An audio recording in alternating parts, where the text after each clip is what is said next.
Уважаемые участники совещания, под влиянием глобальных проблем и вызовов мир стремительно меняется. Все более очевидной становится необходимость углубления и расширения интеграционных отношений, выходящих за рамки традиционного регионализма.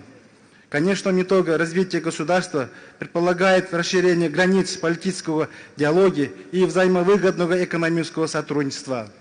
Добиться подобного взаимного понимания и поддержки совсем нелегко.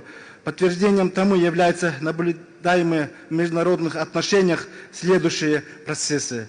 С одной стороны, государства по региональному принципу и на основе геополитических интересов стремятся к тесной кооперации. С другой, они не готовы к совместному комплексному устранению существующих барьеров и противоречий.